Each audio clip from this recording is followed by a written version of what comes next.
Hey, good morning, everyone. We're getting ready to get started, so please find your way to a seat.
That's why I said you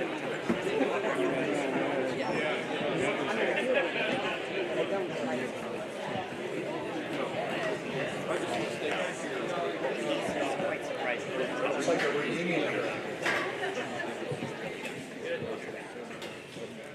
Hey, good morning. My name is John Canoy. I met Pat in the summer of '86 when I was a young wrestler new to the area. We moved here during that summer from Ohio, and Pat became my first wrestling coach in Arizona. And over time, he ended up being a mentor and a lasting influence in my life. It's a privilege to be here today to honor him. And it's what a show of respect to have everybody here to recognize Pat. Before we get started, I'd like to take a moment to explain why we're here today and how things will work. We've come together to celebrate Pat's life, to remember him, to honor him, and to share in the impact he had on all of us. There are so many people here who have stories and memories of Pat. And while we'd love to hear from everyone, for the sake of time, we'll be limited to a very specific number of speakers today. We'll have a few people come up and share stories, memories of what Pat meant to them. And when we get to that point, I'll invite those speakers up and to come forward, and I'll pull that stool out too, okay? Before I continue, I'd like to thank Mark Brunenkamp and the Flowing Wells community for allowing us to gather here today. And I'd like to thank everyone that's here. Thank you for being here today. We're here to celebrate Pat Weber, a father, a grandfather, a friend, a mentor, a coach, and for many of us, someone who helped shape who we became. I mentioned this earlier, when my family moved to Marana in 1986, there were only a couple of places that you could go to wrestle in the off-season. And somehow I found my way into the wrestling room here at Flowing Wells High School. And that's where I met Pat and Bob Nelson, my very first coaches in Arizona.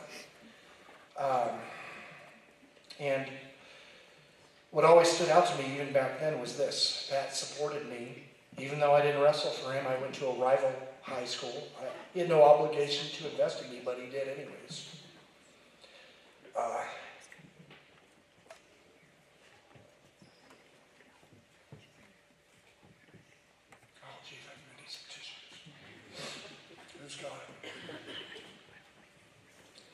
That tells you everything you need to know about who he was. Thank you. Thank you. I thought about bringing my little pack, but I brought everything else in my backpack but tissues. And that tells you everything you need to know about who he was. He didn't just coach kids in the F-dub singlet. He coached anyone who walked into that room. He didn't just build wrestlers, he built people.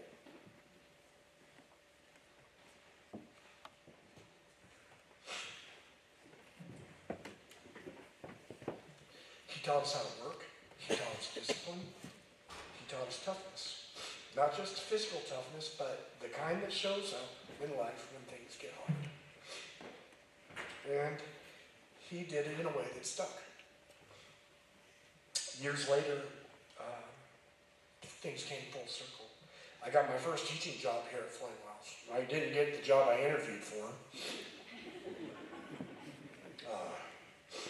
But I was so excited when Karen Blair called me and offered me a job during the summer of 2000. I got my first teaching job at Flowing Wells in the math department, working alongside Pat. And at that point, our relationship shifted. We weren't just coach and athlete. We were colleagues, and we were both teachers, and we were both coaching. And I got to see him from a different perspective, and to be honest, when I started coaching, I thought I knew how to coach, and I thought I knew how to wrestle, but I realized real quickly, after learning from Pat, that the more I learned, the more I realized I didn't know. He taught me so much, honestly, probably 90% of what I know about wrestling and coaching, I learned from him. He showed me that coaching wasn't just about what you know. It's about how you've lived it, how you modeled it, and how you passed it on. And I know that personally because I still carry those lessons with me today. I coach my own kids now. In fact, my son's getting ready to wrestle in the finals of a national wrestling tournament right now. I'm excited. He may have wrestled. I don't know if he won or lost. But my claim to fame now is I'm the assistant youth coach for the South Beach Mustangs Wrestling Club.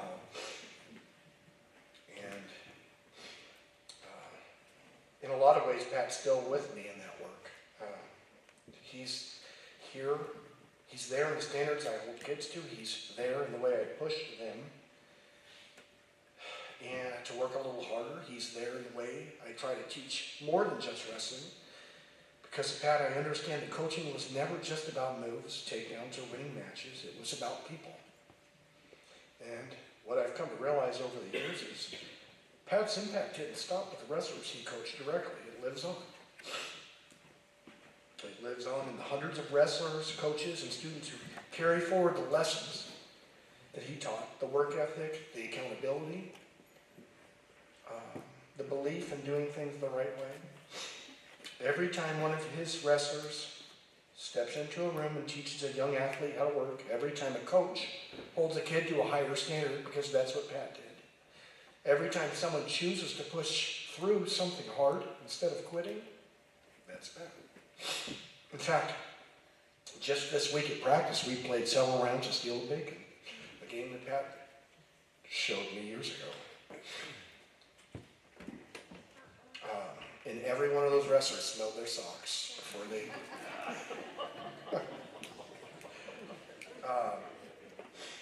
So, in that moment, you realize he's still there. That's his legacy. That's his legacy. At this time, we'll begin hearing from those who would like to share or who are going to share. And our first person to visit the podium here is not actually going to say anything. He's going to sing us a song. Barry Roberts, please come down. He is a longtime teacher of the year. And he's coached for 50 plus years, won lots of accolades as a coach, as a teacher, and as an official. So thank you, Barry, for getting us started. It's really a privilege to get to be here. I think that as well. This song that I'm going to sing is relatively new. It was written in 1985, and as opposed to the one that I sing at the end of this service. It was written about 150 years before that. And what this song basically tells you the story of your life from before your birth until you leave this world.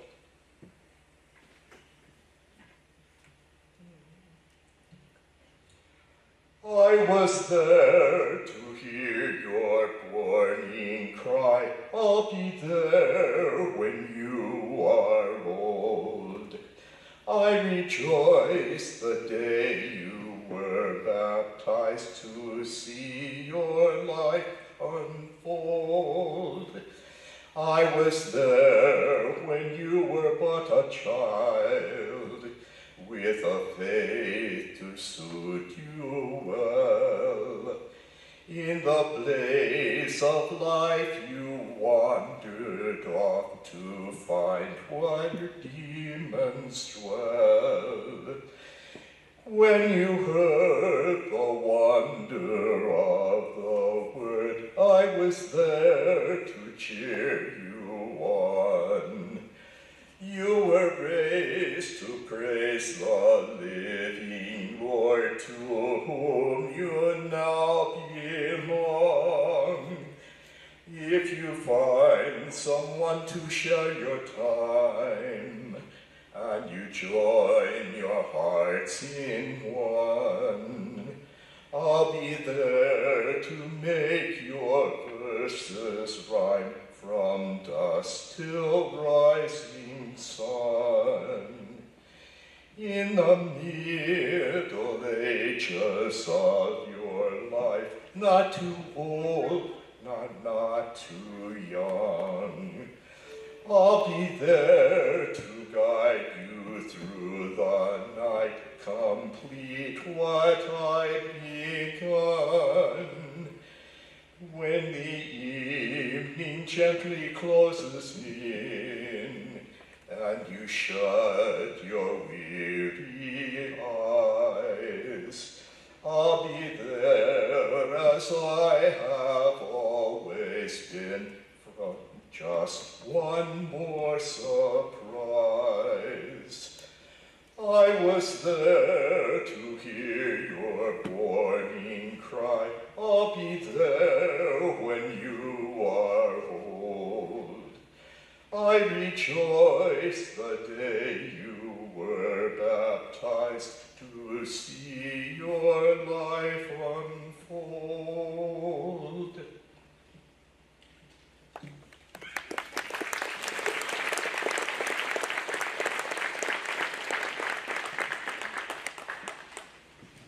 It's beautiful, Barry. Thank you.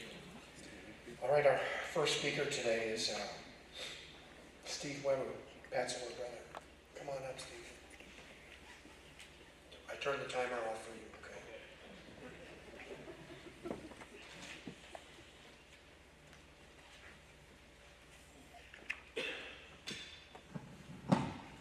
Good morning, I'm Steve, I'm Pat's older brother. I don't do podiums. I'm a retired public school educator. I really don't even need a microphone. Thank you all for coming. This is the biggest classroom I've had for quite a while. I was not in sports, and played sports in high school, but I wasn't very good. I was in chemistry and physics and math, things like that, and that's where I taught chemistry and physics. So today I'm going to tell you about where Pat came from before all this. So this is about our dad. Our dad and Pat had a lot in common. Now, like Pat, our dad, Hank, they called him Little Heiny because he graduated from high school. He was only 5 feet tall, not even as tall as his podium. So Little Heiny lost his mother when he was just a freshman. His older sister, Dorothy, whose last name became Wells, like Floyd Wells, and she kind of raised him. And he went to live on with her husband on their homestead outside of town. A strange thing happened to Pat right after he graduated from high school. He had a little growth spurt. He grew 10 inches in 1 year on one side and 11 inches on the other side. His brother-in-law got him a good job on the railroad during the Depression. He graduated in 32, and for 10 years he worked in the carpenter gang on the railroad, became a meticulous carpenter. Carpenter being the only class in high school that Dad ever excelled in. Got all A's, C's and D's and everything else. You wouldn't recognize his high school report card from his career. So anyway, after 10 years, somewhere in that 10-year span before Dad got drafted, he took a night class in college, and it was a chemistry class, pivotal in his life. I think all the other classes were full, and chemistry had the only one of those spots left in it. So at 28, Dad was drafted in 1942, and because they ignored his limb, they put him in a medical unit because of that chemistry class, him being the only guy in that whole company that had a semester of chemistry. And in the Army's way, they used that to good advantage. They made him a pharmacy technician. And you remember back in the old days, pharmacists made all their own chemicals and pills in the back room. It was the mortar and pestle and the little pill grinder, and they put all that together. And that's what Dad supervised. So they ranked him up to staff sergeant in the war, and he went off to Southeast Asia and did that. And when he graduated from the Army in 1946, he came back and went to Indiana University, where he met his wife, my mother. And after 6 years in Indiana, he applied to every medical school, dental school, and veterinary school in a 2-state radius because of his experiences with the healthcare profession during the war. Dad never fired a single shot in anger during the war. Every shot he fired was from the end of a hypodermic needle to kill pain. He was responsible for not only making all those pills, but also for titrating all those very concentrated narcotics, codeine, morphine, terpenohydrate, down to levels that would kill the pain but not kill the patient. So, after 6 years in Indiana, he graduated in 1952 at the age of 38. He graduated as Dr. Henry Weber, Doctor of Dental Surgery. And then he went back and practiced for 30 more years in his hometown. But this time, instead of sweeping hair in the floor in the barber shop, he sat in John Troutweiler's chair and got haircuts from John. Nobody was prouder of my dad than his older sister. And she could fit in the doorway that was at least double wide because she swelled so big. From coming in that background of having a poor family life in high school and now becoming a doctor in his hometown. So then Dad went on, he probably made 2,500 to 3,000 dentures in his 30-year career. And he practiced until my sister graduated from college. And that's why my brother became the way he was, because of Dad and Dad's persistence. So, in closing, Pat always, and I did too, we always looked up to our dad. He was very quiet, didn't say very much, but he had a big presence in our life. And so I'm going to thank you for letting me share this with you. And I'll turn it over to the next person.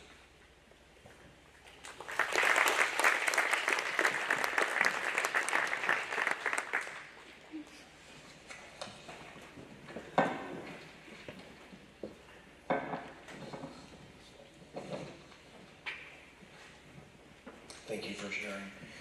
Next up is Sue Levy, Pat's younger sister.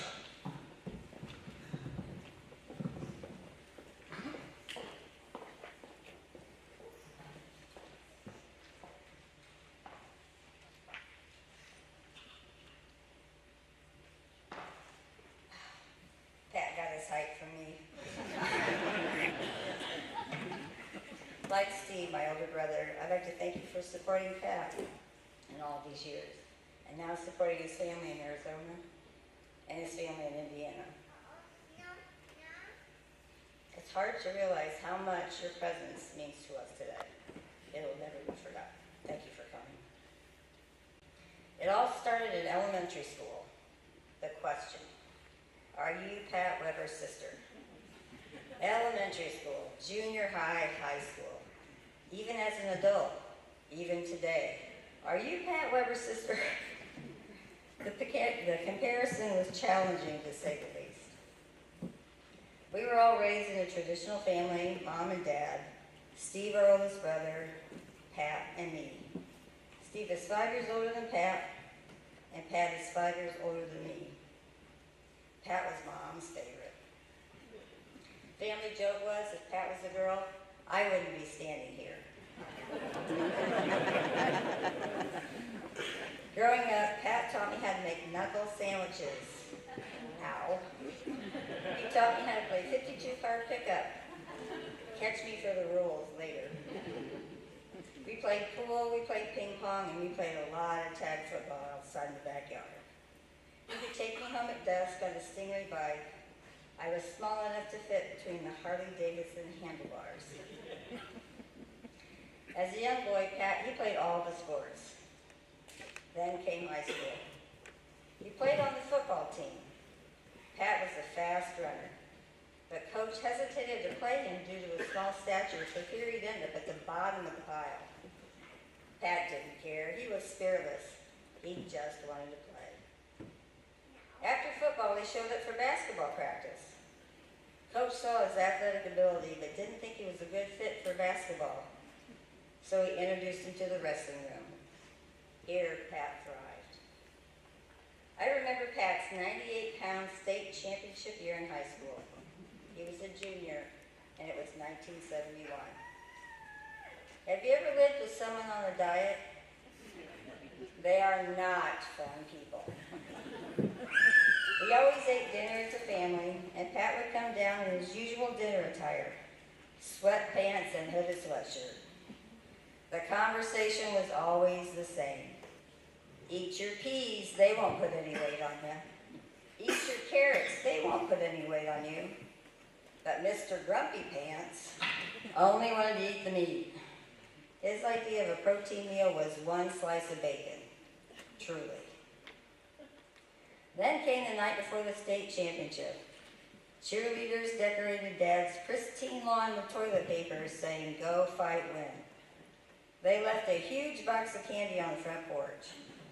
For a fifth grader whose brother was going to state, that was pretty cool. The next day we went to Indy for the championship. Pat won. He was the first state champion of any sport in Huntington County. We were all so proud. The next year, Dad wouldn't let him wrestle at 98 pounds, so he wrestled at 105 pounds. He went to state that year too, came in fourth. Dad introduced Pat to fishing. They had a close relationship. Dad grew up poor, Depression era. Dad's mom passed away when he was 14. He was on his own and earned money by shining shoes. Dad graduated from high school, you're right, at the height of 5 feet tall and grew 12 inches the next year. Dad worked for the railroad, he went to college, he went to war, came back to college, got married, and off to dental school. Dad was amazing and inspiring.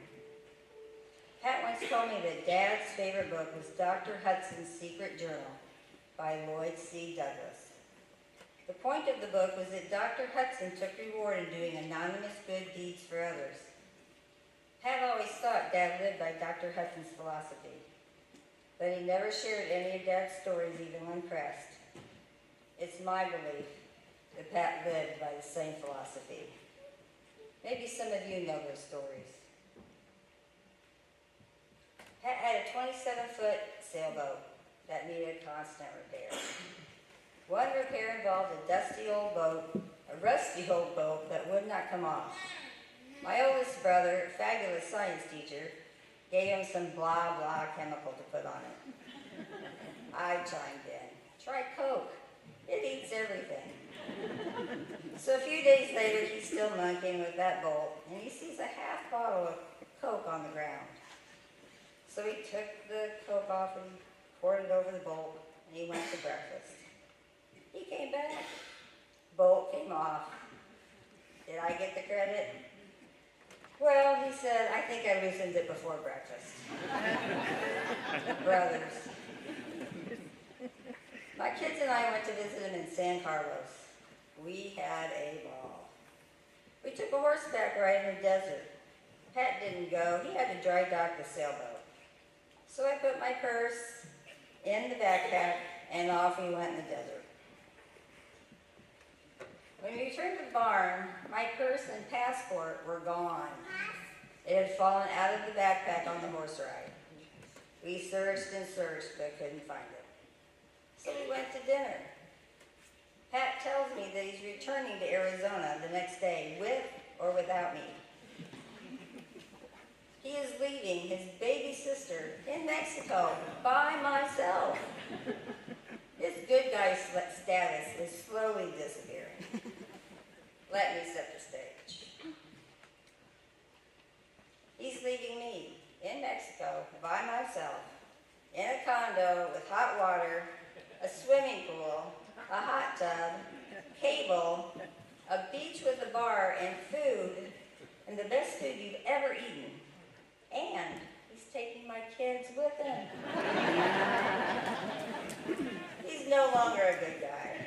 He's a great guy.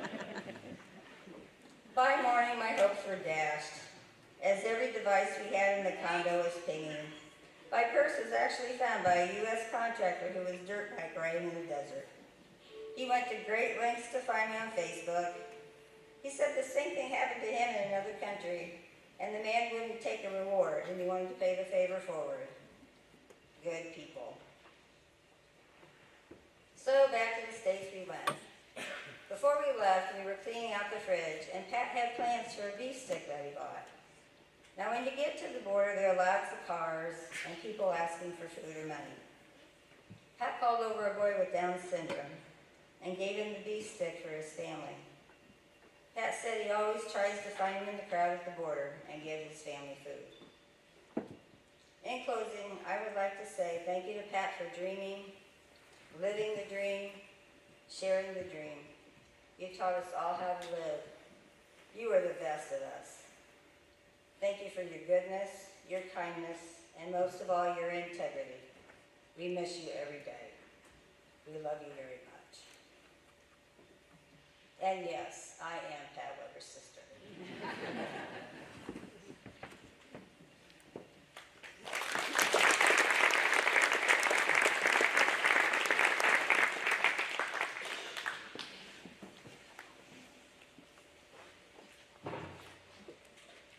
Thank you. Next up is Jerry Peterson, a teaching colleague and a close friend of Pat. He's promised to tell nothing incriminating.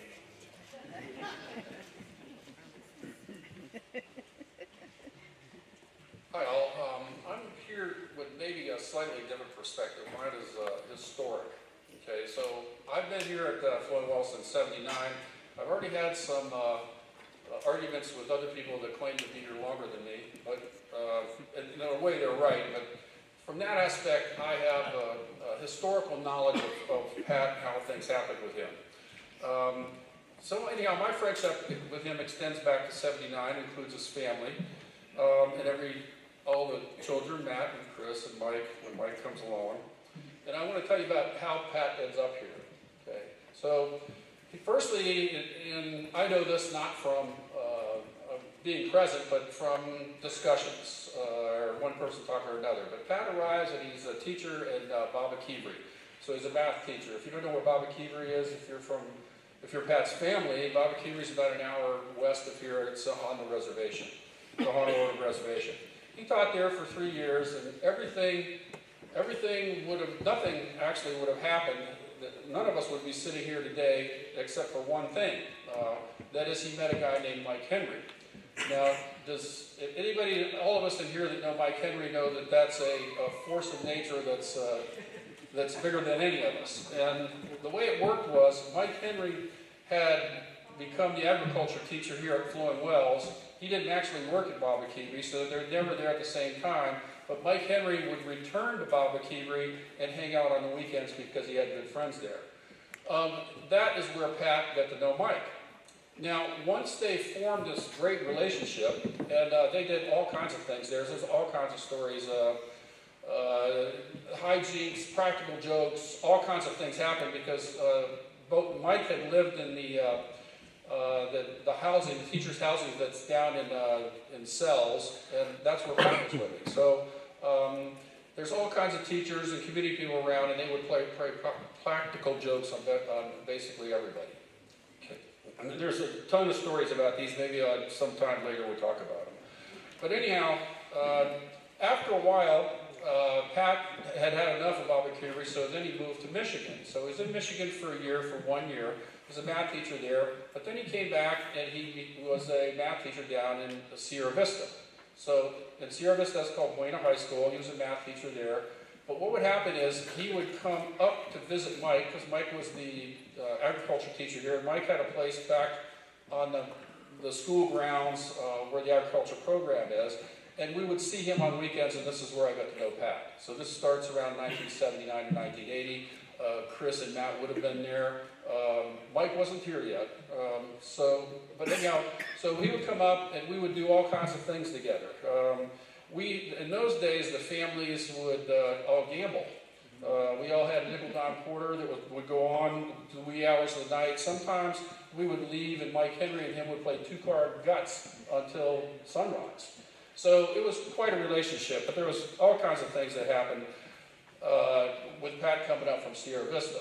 Eventually, in the early 80s, a math opening occurred here at Floyd Wells, and Mike and I were determined that Pat would get that job. So him and I were both 12-month contract employees, so we had been on many interviews for potential employees here. So we took Pat aside and we told him all the questions. and told him all the answers. Okay. So now we didn't do it directly, so we didn't want to embarrass him, because he probably would have got the job on his own, but we couldn't take any chances. So this goes back to the first thing I said is, if not for him meeting Mike Henry, none of us would be here right now. Okay, that's how far back this goes, and that's where the connection is, the full connection. When he came here,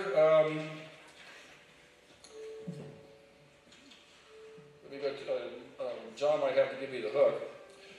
Anyhow, he wasn't the wrestling coach to begin with, and I don't know really the wrestling part of his life. There's all of you in here that the wrestling part, so I'm just addressing the other part of it. But one day I was over at his house, and I'm an auto shop teacher. I had industrial education in college, so one of the classes I had was foundry.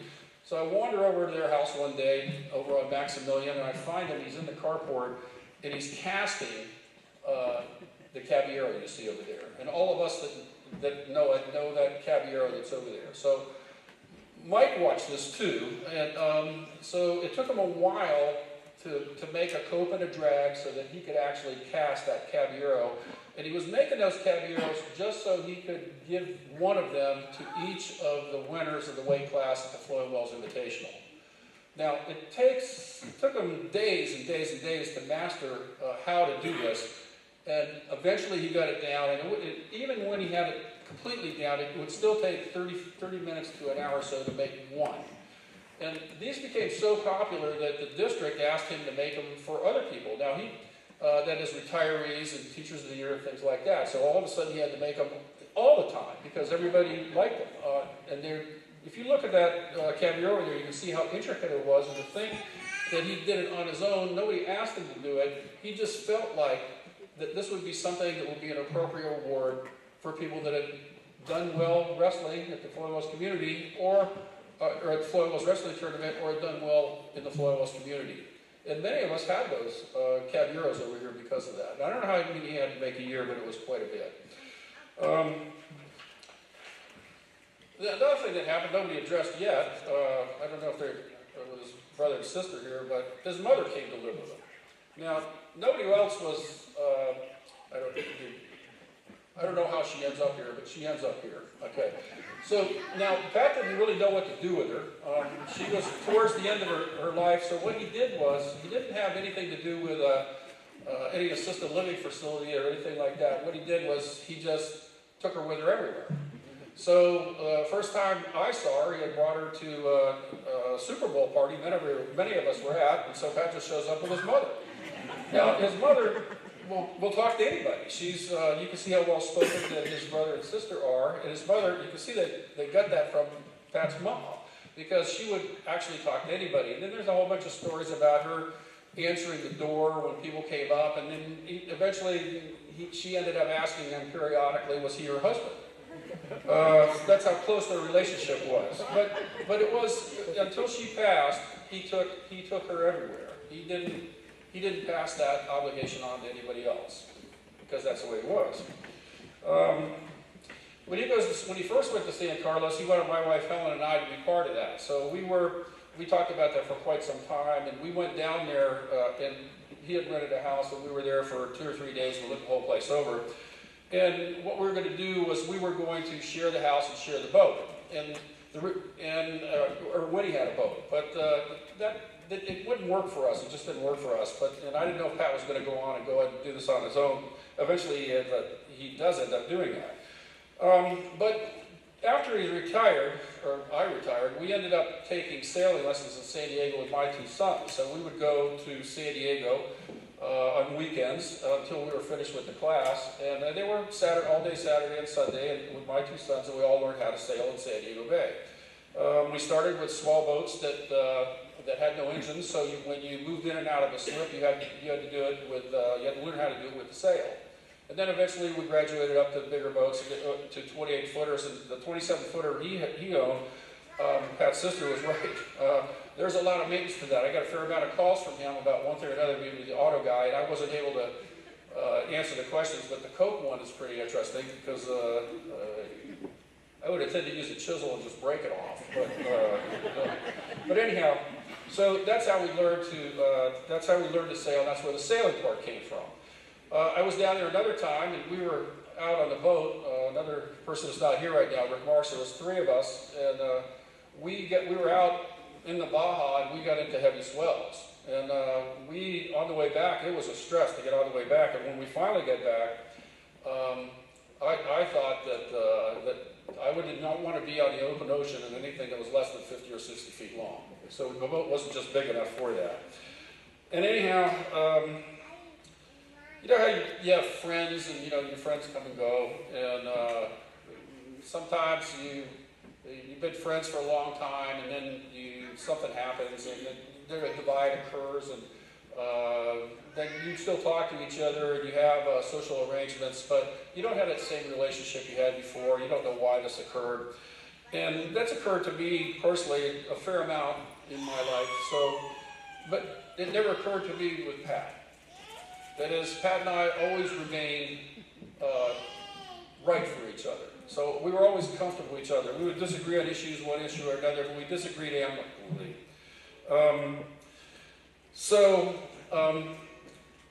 I just want to close with there's a large number of you here today who contribute to him, and it's worthy of what he's done. But anyhow, it's likely that some of you are going to be here that had that same relationship with him that I just described. That is, you have friends come and go in your life, but Pat has probably been comfortable with you, and you've been comfortable with him, and a good friend all the time that you've known him. And it has never changed. It's a remarkable feat to a person that had a life well lived. Thank you.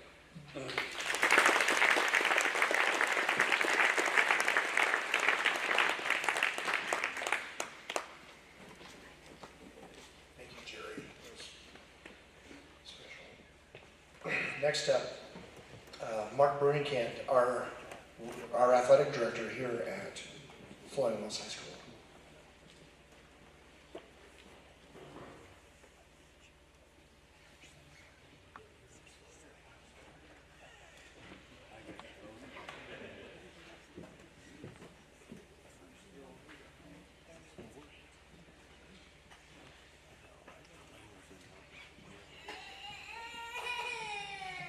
We'll talk about that here in a second.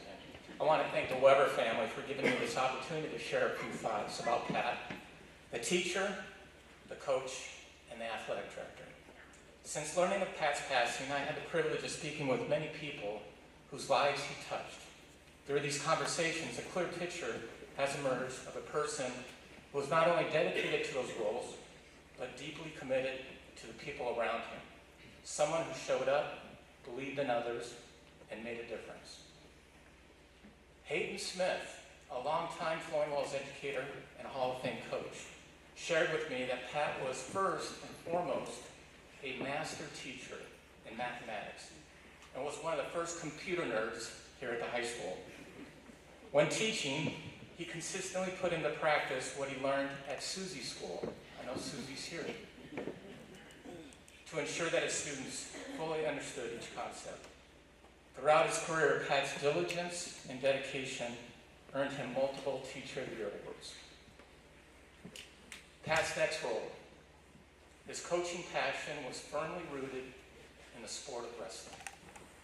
Over the years, Coach Weber guided countless wrestlers, helping them grow, as Hayden would put it, from the wrong kind of crazy into the good kind of crazy to succeed here at Flowing Wells. Hayden recalled a time when the district, and Coach Hernandez, I hope you don't know the secret, wouldn't allow Pat to manually increase the temperature in the wrestling room. In response, Pat showed his own brand of good kind of crazy by taking a large bag of ice on the protective cage covering the thermostat. And then, what started as a modest tournament, the Flowing Wells Wrestling Invitational, evolved into something remarkable, largely due to Pat's commitment and leadership. With the backing of friends, family, and colleagues, the likes of Coach Bob Nelson, Carl Corona, Birch, Todd Henry, Sam Trujillo, John Gleason, John Canope, and the Hernandez family, and many others, Pat was instrumental in transforming this annual event into one of the nation's top high school wrestling tournaments for both boys and girls. Through the years, countless athletes who competed in the Flowing Wells Invitational went on to become high school, collegiate champions, All-Americans, and even pioneers in the Ultimate Fighting Championships. I know that there are many wrestlers, former wrestlers here today, as a testament to Coach Weber's influence. If you're one of them, please stand to be recognized. Former wrestlers.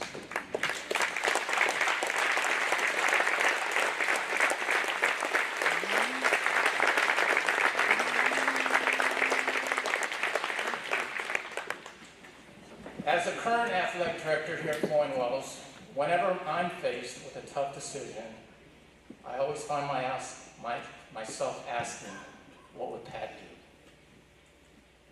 Pat stood firmly for what he believed was right. He spoke up and advocated for all sports and never hesitated to defend the underdog. His commitment to public education and educational athletics was not just something he supported, it was something he believed in every day. Pat also had a way of bringing humor and personality into his everyday life. If you didn't know, he could quote every line from the movie, The Big Lebowski.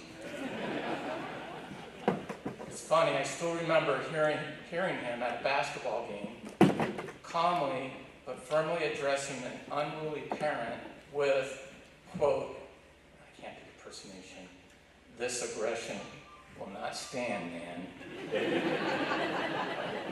Pat was always quick-witted, unafraid of a good confrontation, and always himself. That was Pat's legacy: laughter, authenticity, and a genuine commitment to lifting others up. He made people smile, he made things better, and he had an influence that will continue long after him. He knew how to enjoy the moment, and he brought the sense of that joy and lightness to the people around him. He embraced life with the easygoing spirit of a Jimmy Buffett song, living as if he were forever in San Carlos, searching for his lost shaker of salt and savoring that cheeseburger in paradise. Hope you like that one. Pat also gave us this lasting tradition. Thanks, Pat. The Caballero Trophy. Many in this gym have had the honor of receiving it. The Caballero carries the Flowing Wells tradition forward, linking one generation to the next. It reminds us of where we have been and challenges us to succeed moving forward. Pat has become that kind of symbol for the Flowing Wells community. His legacy is not only in this award he created, but in the values he stood for, the people he impacted, and the standard he set. Today we reflect who he was, a teacher, a coach, an athletic director, and someone who made a difference. And just like this Caballero, Pat Weber's legacy will continue to endure. Thank you.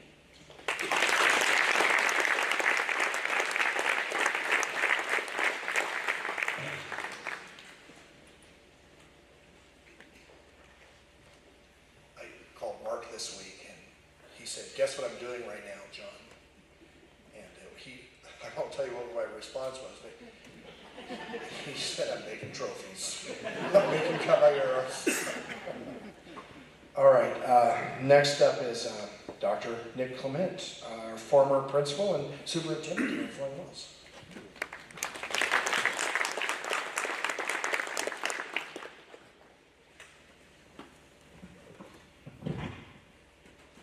I am so honored to be asked by family to speak at Pat's celebration of life. And you know, if somebody wrote a book about Pat, and if they asked me, what should the title be?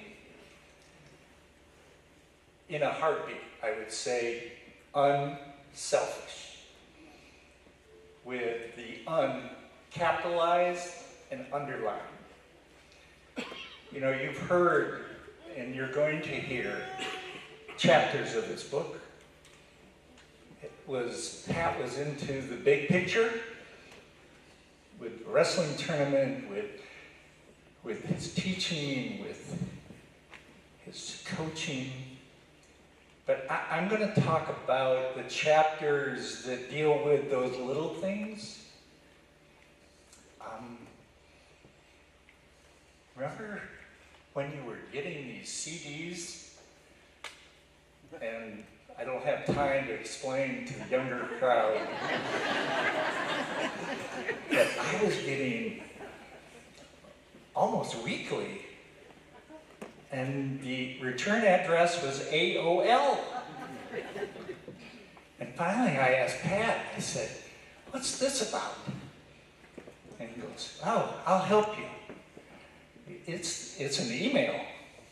And he taught me what email was and got me my first email. Okay? And then it evolved to where I said, "We need this for the school." And I talked to Stuart, and he did his magic. And I got our first AOL emails, and Jerry will correct me after the ceremony, was Jerry, Pat, and myself. We got 10 emails, and that was something special. If Pat hadn't been there, it wouldn't have happened. Well, it would have happened, but a lot later and a lot more frustration. Pat also gave me a video game, my first video game. And I got hooked. And I was making a lot more visits to Pat's classroom. And if Susie was in the class, I found a way to leave, because I didn't want Pat, you know, getting gigged for me asking him, "What level are you at?" "What, do you know where you do it? You go through the, well, let me ask you, which door should I go through?" And I made a lot of visits. Pat was like that though, that unselfish, it was just part of his DNA. And one of the best little things that Pat gifted to me was his office was more of a storage locker than mine. Okay? And to kind of test that, Dr. Baker's level of concern when he walked into Pat's office was higher than it was when he walked into mine.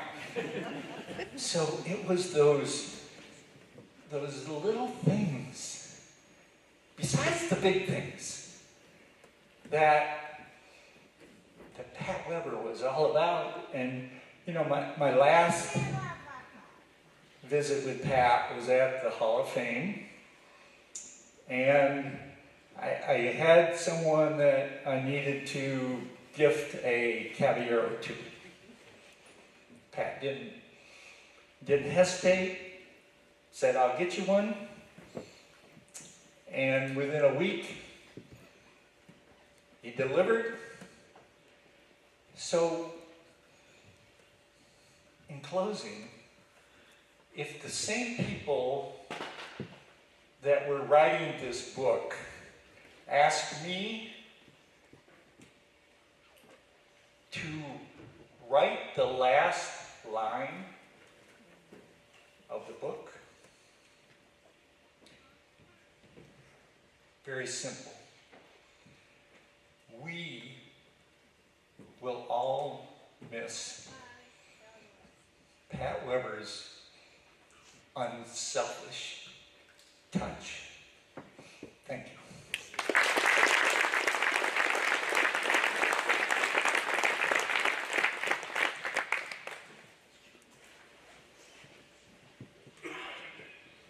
All right, thank you, Dr. Clement. Next up is Dr. David Baker, former superintendent here at Flint House.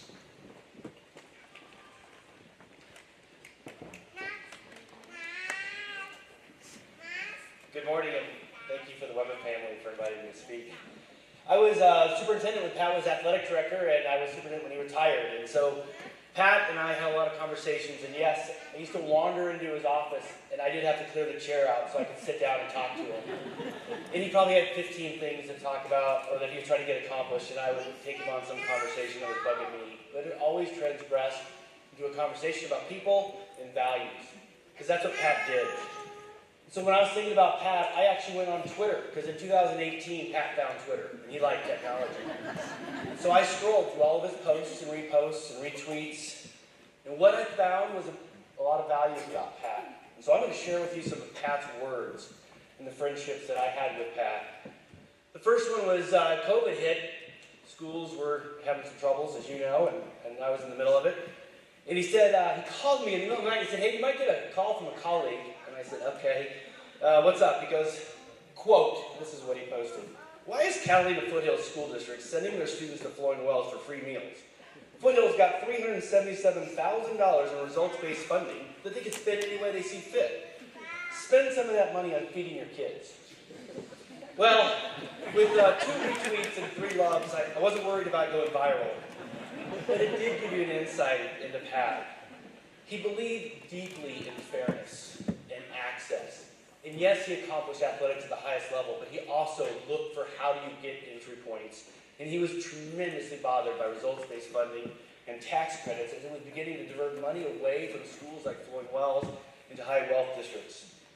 He actually put together spreadsheets, and he linked every state championship to the amount of money a school received in tax credits. And he rolled out this tweet: "Rich schools win in a clip of all sports at 84% of all state championships, across all sports and across all places, more than poorer schools in Arizona since the introduction of tax credits." He sent those spreadsheets to the universities for research. He sent them to newspapers to get articles and columns. He shared them with colleagues, and he testified at AIA. He said, "We're warping access for kids as well as having state champions." One of his favorite tweets that he said to me: "Hey, do you think this one sounds good?" Quote, "So let me get this straight. Northwest Christian sued AIA to stay in 3A because they said their enrollment was not sufficient enough to be competitive at 4A. Well, they're currently 4-0, winning margin of 220-28 in all their 4A games played." Pat had his numbers straight. If you wanted to ask him, he would give it to you.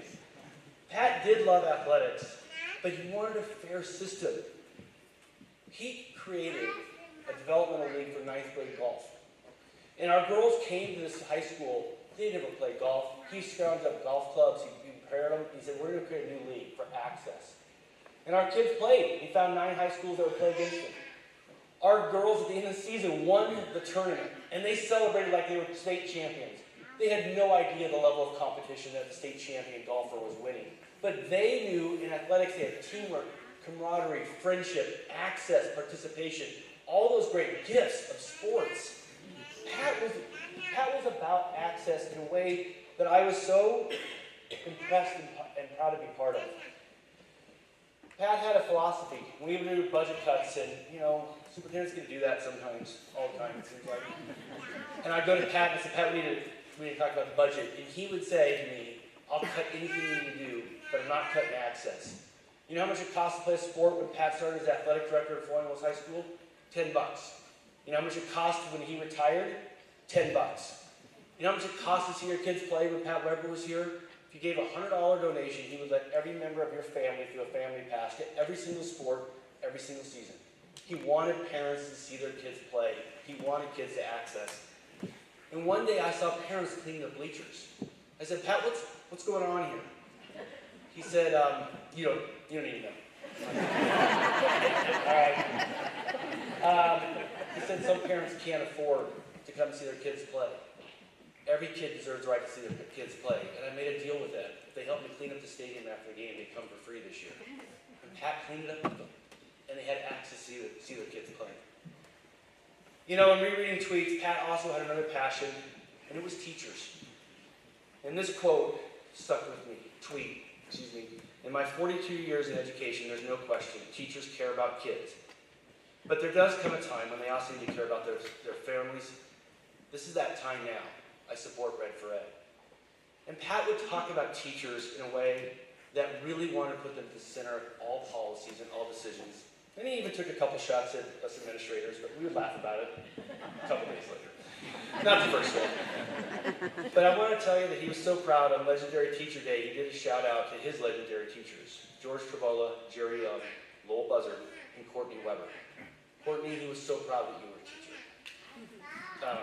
He was also so proud of other teachers. This is one of his fun tweets. My first grade grandson just came home and informed me that my dog is an omnivore. Way to go, Amfi schools and teachers. Pat's humility is incredible because he was human. And I watched him take care of his ailing mother. This is actually something we talked about a lot, and the indignities of growing old and aging. Pat had a tweet for her as well. Hey, Seth Rogen, thanks for your work related to Alzheimer's. After taking care of my mother for the last 3 years of her life, humor was a big part of our daily routine. Love the mooch joke. Best thing about Alzheimer's is that it cured my mom's OCD. She forgot she had it. Pat loved his family and friends. Pat was a wonderful person to be around. I will miss him deeply. But I could say without question that I think he would have tremendous honor. And he has that really quirky smile that shows outside of his mouth. When he looks down and sees John, Dusty, Mike, you guys coaching your kids at the Little League Park, I think they would make him proud. I will miss Pat.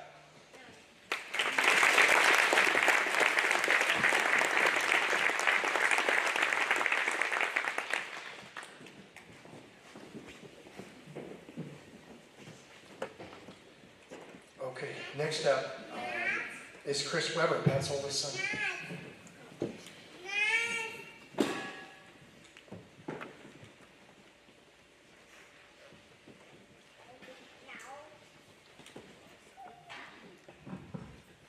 Well, it's great to see everybody here.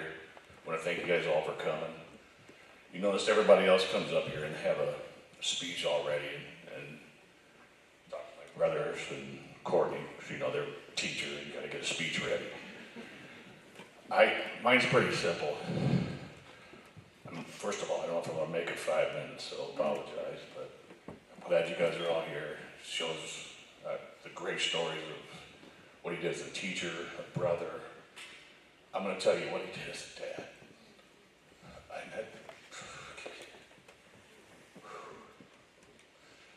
gonna miss this guy. I met Pat when I was 10 years old. He came to my life, pulled up in a Volkswagen Bug that was 1960 or something, it had no floorboards in the bottom of it. He had that fro you see in these pictures in there. Always had this cut on his nose. He came in and Matt and I were living with our grandparents. And we're like, who is this little guy? We had no idea until we went to, we knew he was a wrestler. And so we went to the first wrestling match I'd ever been to. Because I thought wrestling, you jump off the ropes, wear tights. Had no idea. I was a football guy, right? So we go to this wrestling match, and I watched this little guy just toss people around. I was like, wow, I'm not messing with this guy. Long story short, he comes to our lives. He takes us to an Indian reservation that Jerry Peterson was talking about. 10-year-old kid, grew up in Indiana. Now I'm in the middle of an Indian reservation in Arizona. Mars. It was Mars. He was adventurous. He became my dad. I mean, I didn't know my dad, so he just became my dad. He just took that. Like he's my dad. He just took me under his wing, took Matt, then Mike was born. We had the best dad, and then he became our best friend. So I have so many stories that I can't share with everybody here tonight. When we leave here, we can talk about it later. Anyway, I didn't make a speech. I just want you to know this guy changed my life. He made me who I am today. My kids are here. They're all the whole thing. Everybody that has been touched by Pat, probably not like I have though. He changed my life. Pat Weber is my dad. I'm gonna miss him.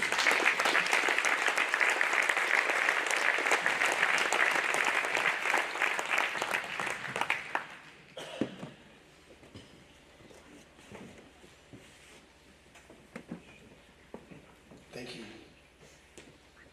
Next up is Robert Hernandez, a former wrestler of Pat's, and he's the current head wrestling coach here at Floyd Mills High School.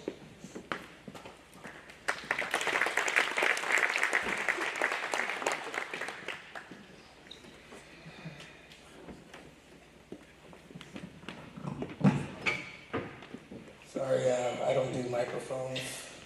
I have a very loud voice. But my wife suggested I should use a microphone.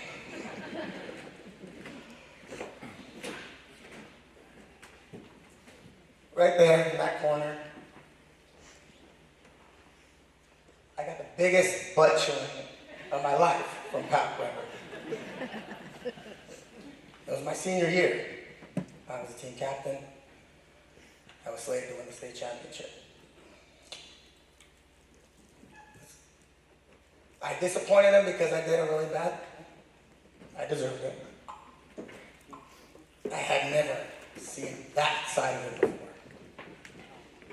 But it was awesome. It was cool. It was a great lesson. Right outside that door, 4 years earlier, I met Pat Weber for the first time. It was 1991. I was coming up from the junior high. I was a star athlete down in the junior high. So I thought I was big hot stuff when I got here, but no. I knew that the program was amazing. Championships through the 80s, 70s, and under the great Pat Weber was on its way to win multiple more championships. There were killers in that room, like that state champions, future UFC fighters like his own son, Matt, the great Chris Nelson, national champs. Cetis, Despain, I mean, you just name them, Villalobos, those names are all etched on the walls, and I made sure they were put back up on those walls. I met him right outside that door, and he said, I can't wait till you come wrestle Floyd Waller. I was like, wow, he knows who I am. This is awesome. My parents worked hard, and they worked 2 jobs, so I had a lot of time on my hands. Cultural shifts of the times, well, I'm what you would say, how Mr. Greencamp said it. He took some of the energy from the good people. We're all good people, but I was one of those hellraisers that He literally saved my life. I got here, I made the varsity team as a freshman, and then I was ineligible. I couldn't wrestle in our first, we used to have before the flying, we had the Flying Wells Invitational, but we also had the Flying Wells. The first Flying Wells dual tournaments against other teams. I didn't get to wrestle because of my grades. I was terrible at math. And then I made some other bad decisions after that because, the world was over. I decided not to even go support my team. I decided to go do something else, something stupid. And ended up fighting for my life. Got in a scuffle with a bunch of people that as I sat in the hospital, recovering, disappointed in myself, thinking, what the hell are you doing? And making all these bad choices, bad decisions. The last person I ever thought I was going to see was this man walk into the hospital and talk to me. And he said some very real words to me. He said, when you're ready to come back, you're part of the Floyd Wells Wrestling family. And those doors will always be open to you. I came back my sophomore year with his help. I had like 10 credits as a freshman.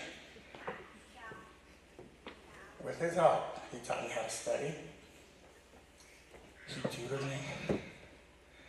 He mentored me, he educated me when I was sick and couldn't come to school, or I was injured, and he knew how just missing one math class, a guy like me would fall behind. He would leave his busy day here and come to my house and tutor me in my home. Who does that? Pat Weber does that. Talk about selfless. Where did he find the time? You hear from all these people, everything that was going on in his life, everything that he did. How did he find that time?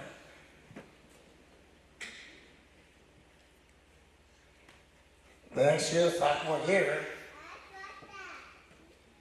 I was in the finals for the state championship as a sophomore. I lost in the last 3 seconds, and that was a victory to us because the year before I was fighting for my life and I didn't wrestle. The year after that, I was DQ'd in the finals. That was a big disappointment. My senior year, right as that incident was happening, I had a broken shoulder. And being the great man he is, he said, you should not wrestle in the state championship. You could have permanent damage. I was stubborn and I did. And I won it. It was one of the greatest achievements of my life. But damage from that, I didn't immediately go wrestle in college. And I asked him, what am I going to do now my race is over? He told me, Robert, if you attack your life with the same passion, determination, and dedication that you did on that mat, and you apply that to your education, to your work, to your career, to your family, to your friends, all your relationships, you will do whatever you want and you will be very, very successful. Take those lessons learned on the mat and the lessons and apply them to the world. Wow, that's simple. That made sense. So my life went on and I had many hardships and many successes. I hold 2 bachelor's degrees, I hold a master's degree, I fought 2 wars. I was an Army Ranger. Through all of that, he would write me letters, we would talk on the phone, he would tell me of the up-and-coming wrestlers, of the young Bostic, that possibly be a state champ. My son, Mike, is doing amazing. Your nephew, Gavin, is killing it. My brother wrestled for him, was an All-American. He was forging those stories along the way. I came home after being in the military, I just did so much, but I had so many crushing defeats as well. I lost my mother, who was a very big part of the wrestling program, and who was the first one there? Pat Weber. When I lost my sister when I was in the military, Pat Weber picked me up at the airport.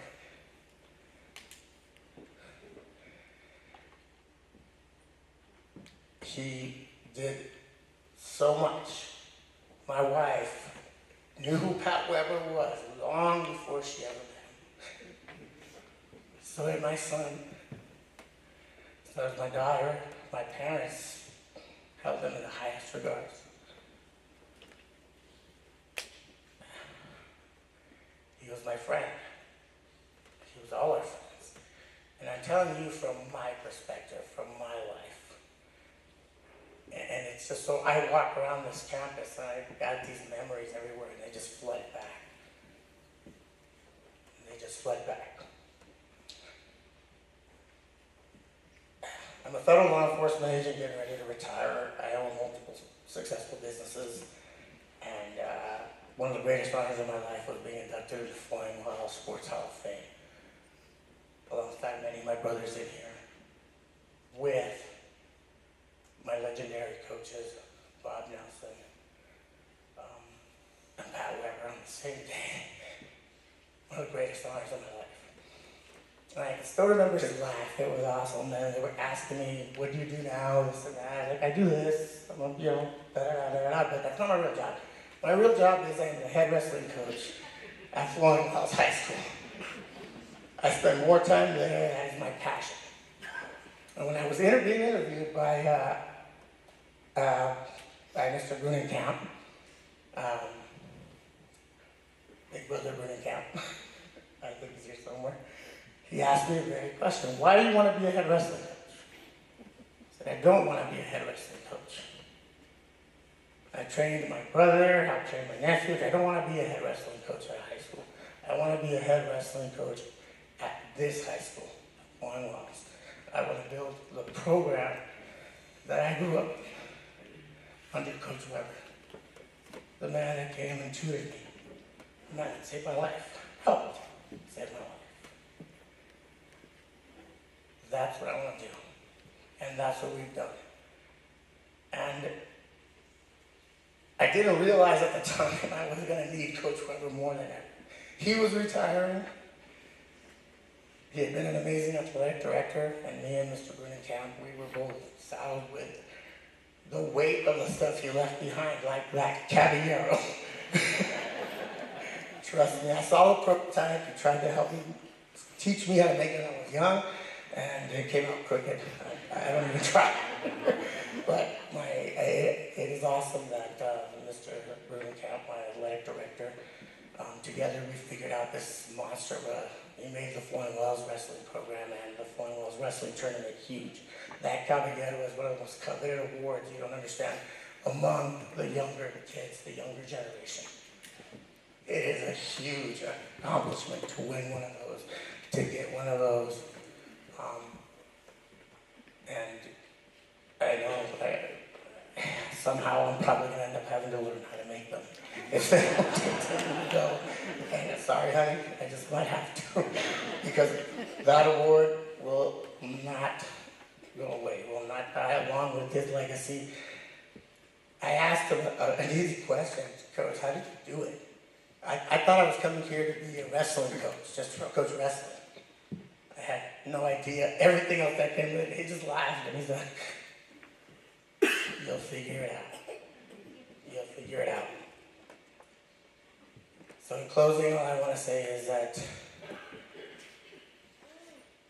as I say to my young wrestlers now, all your losses I feel, and I can't imagine all the losses that he felt throughout the years.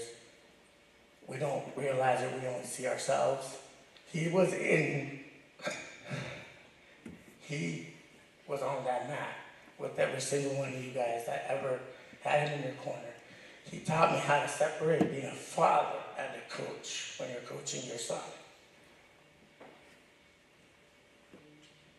I tell my young wrestlers now, I've been telling this for years. You're gonna go on, and you're gonna have to learn how to live without your successes or your losses on the mat, and you're gonna take them out, and in your life, apply the same passion, the same dedication that you did on the mat, and use it in your life.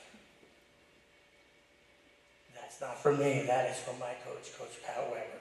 So they all know who he is, and they all mourn his loss as well, as we all do. I'm sorry I've taken more than 5 minutes, but he will not be forgotten, because every single one of us and our children and our relationships, the way we apply our lives, his children, his grandchildren, and the wrestlers that come through this program will always remember the great Pat Weber.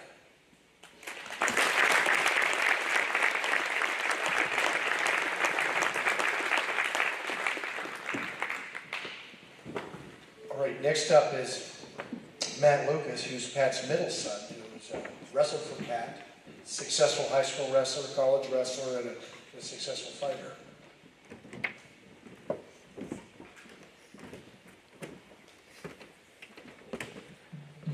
Hello.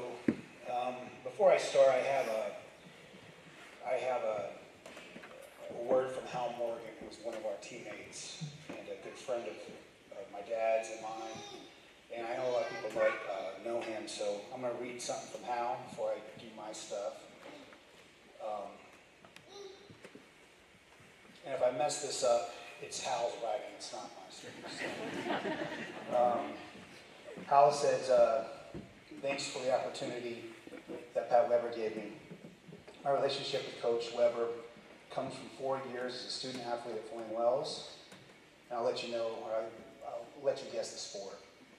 I'm 55 years old now, and over the course of my life, there's been a very small and exclusive group of men who have helped me shape who I've become. Several of them wrestling coaches. Most of these men I've known for decades. Coach Weber is one of the few who earned a place in that great group in just 4 short years. That alone should tell you something about the kind of man he was. He loved wrestling, no question about it, and he looked after the young men he coached. When I was frustrated on the mat, he pushed me harder and encouraged me. When I was cutting weight and being an ass off the mat, he let me know that, but he also do that not so gently. When it mattered most, he showed me what real leadership looked like. There were a couple of times when things around us were uncertain, when trust was shaken, and when young men needed leadership. Coach Weber didn't hesitate. He brought us together, he steadied us, he created an environment where we could keep moving forward together. In my family, we have one simple rule: love and protect. It guides how we make decisions, how we treat each other, and how we show up in the world for each other. It's really just it's really just being a family. Looking back, I realized Coach Weber lived that same principle every day, whether he ever said those words or not. He loved and protected his wrestlers so we could be successful on and off the mat.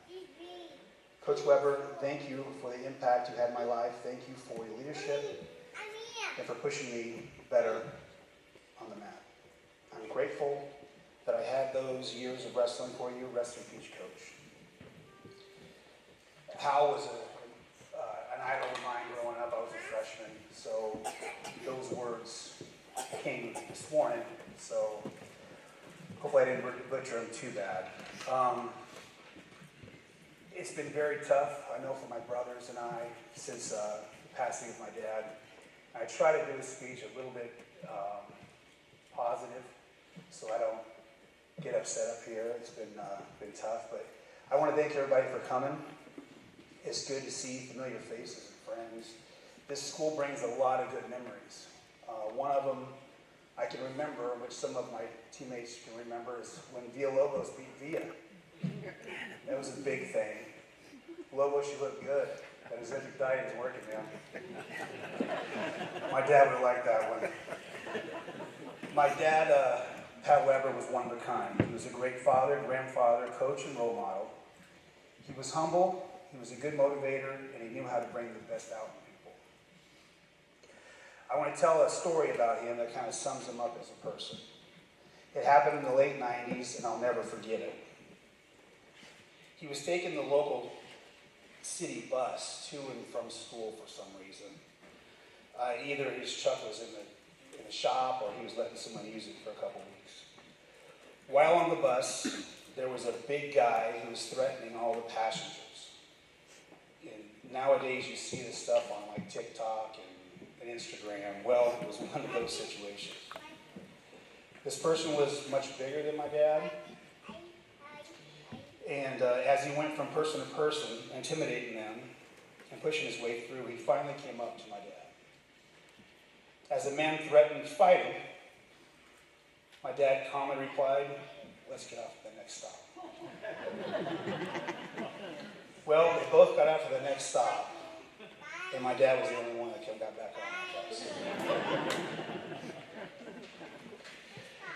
My older brother Chris once said that if we didn't have P-Dub in our life, we would probably be in jail or dead.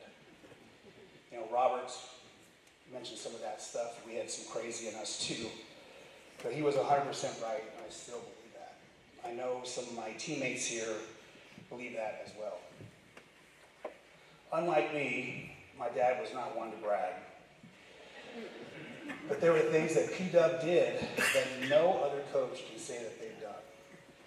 Even my brothers from Sunnyside, who have had years of dominance, can't say they've done some of these achievements. There's some great wrestlers in here today.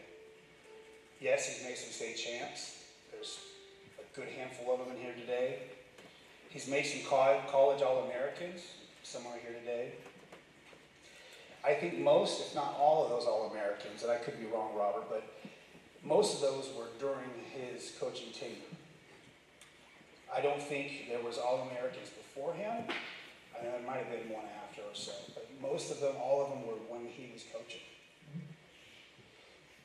And that's not a knock on Coach Hernandez. Coach Hernandez is a stud, a teammate of mine, and my dad believed in Robert.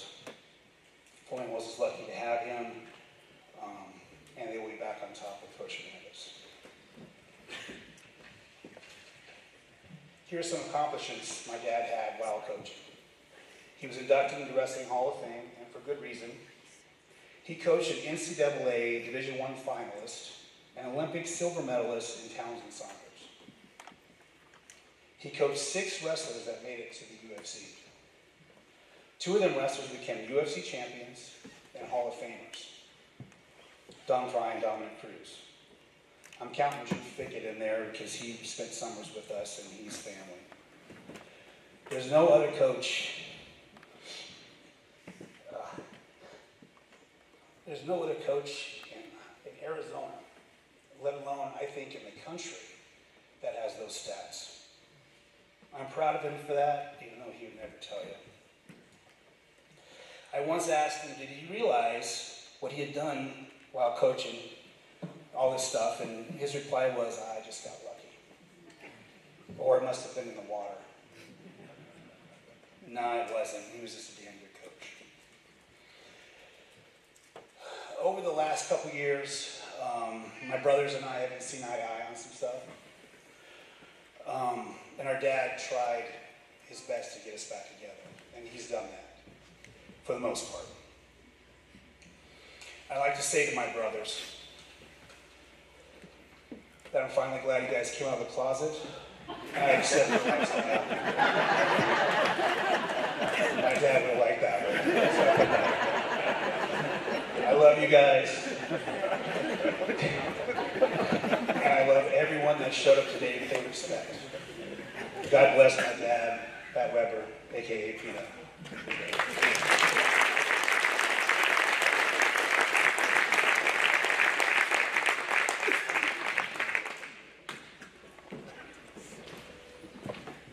Thank you, Matt. Next up is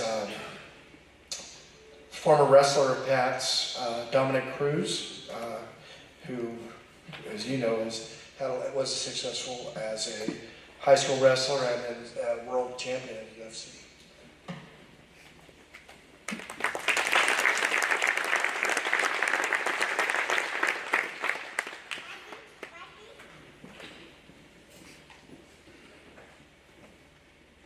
Hi, everybody. First of all, I want to give thanks to the Weber family for extending the invitation for me to speak at something like this. It's pretty humbling because I'm not family, but you allow me to speak. So gratitude, and actually listening to the family members speak makes me realize how much he treated me like family and like a son. And that gets me pretty emotional because of hearing that from here, it really taught me that. I didn't have my father giving anything good to me or present in my life except showing me exactly what not to be. And so I was searching for a mentor of that sort. And Weber showed up on my doorstep, thank God. Being loved was not something I had felt from a man, what that looked like. And he showed me what that looks like. It means keeping your word, showing up with integrity, principles, treating everyone with respect and kindness, no matter who they are. He did that. He showed me what that looked like because that's how he treated me when there was no reason to believe in me to be anything. And he just treated me like I was his son. I grew up with Webb thinking how he treated me was just his job, only to be 41 years old now and realize he didn't have to be that for me. He chose to be that for me. Similar to the caballeros that he's made, I feel as if he's molded me in that exact way, from scratch, and built me up until I was old enough to make my own decisions. And that really exemplifies itself in the summer school antics that he dragged me through. I was not good at school. It was very difficult for me, and I was very good at hurting people and wrestling. And he seemed to like that about me. I didn't understand that either. But he saw something in me I didn't see in myself. So I wanted to wrestle at Pocatello, Idaho, and it's a big tournament, and I wanted to go to this summer camp that I couldn't afford in Payson, Arizona. And there was no way for me to do that because I had to do summer school because I had flunked all my math classes. And he said, well, I'm a math teacher, so you're coming with me. And I'm like, great. So I've got to do summer school while I'm doing all these camps and while I'm doing tournaments. And he said, yes, you're going to be fine. He went on to coach me through that entire Payson training camp. And what that looked like is I wake up at 6 in the morning, run, come back, do a math test with him. Get done with the math test, I get 5 minutes to rest, eat, and then we have our second practice. I'd do that, I'd come back, I'd have another lesson to get through. I'd get done with that lesson, I'd go back to practice, I'd come back and I'd have more lessons to do. Mind you, he didn't have to do any of this. He didn't have to know the lessons. He didn't have to read anything for me. He didn't have to do any of that. He chose to do those things just because he saw something in me.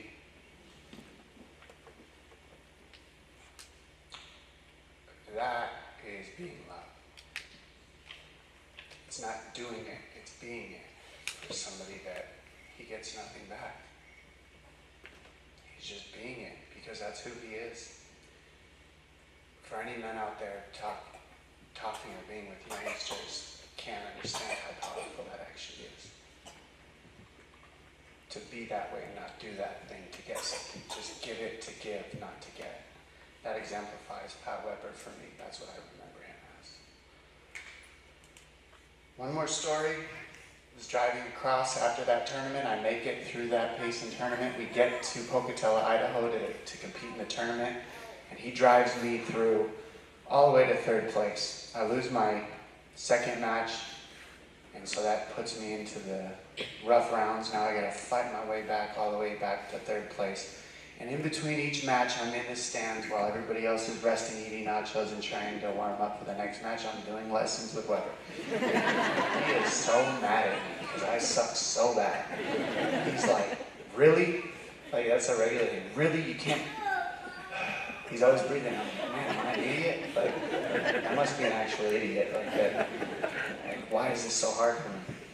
But he was just really good at math, to be honest, and I wasn't. But I'm so grateful for him for that because I passed summer school, I get 3rd place at Pocatello, Idaho, and I go on to build so much confidence in myself from that. And to gift him for everything he did for me in that tournament, we're in the car rental, driving cross country to get back, you know Weber, he's gonna do it as cheap as possible. So we're in the car, driving like 20 hours or something, and about 10 hours into it, while we're all passed out, 3 of us wrestlers in the back, he pulls off to the side of the road and goes, I need to get some rest, I'm exhausted. And right when he pulls over, and you can imagine just pure silence. I hadn't eaten in a couple days, okay? So I pulled out my box of Twinkies, and I started, well, he's trying, he goes, what the? You had to wait to eat the Twinkies till now? I'm trying to get some rest. And I'm just like frozen with the Twinkie in my hand. I don't know whether I should keep eating it or put it back in the box or leave it alone, but I was scared of him. He never breaks. Weber, he never breaks. But 10 hours driving with me, doing math tests with me, he earned screaming at me. And I deserved that. And again, I'll never forget, that was the most angry I've ever seen him at me besides missing weight one time, which I made sure I never did again because of him. And I'd like to leave us with just some thoughts because it's reflections on suffering, a spiritual journey. From Ram Dass said, we're not really mourning the loss of the person. I don't believe, and I agree with that. I think we're celebrating all the beautiful moments we got to spend with that person. And that's not mourning, that's a celebration. None of this is sad. It's just beautiful memories we have of him that we wish weren't gone, but now they become more special because he's moved on to watch over all of us. So thank you for the time. I love you all, and let's exemplify what Weber did, and that's being love.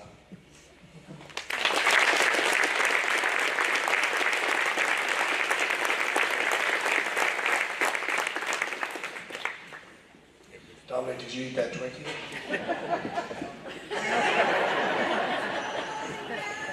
All right, next up is Dusty Peace, a wrestler of Pat's here at Flowing Wells High School and a championship football coach.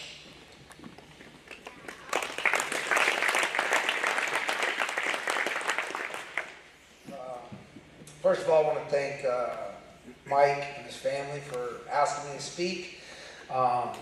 Very honored to be a part of this group and be here today. For those of you that don't know me, I was a football player here at Flowing Wells. Got the water for Mike. He was our quarterback.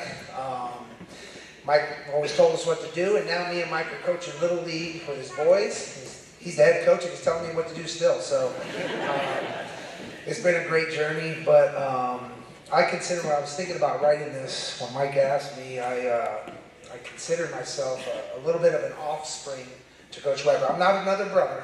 I look a lot different, but now in my career, I taught math for 7 years.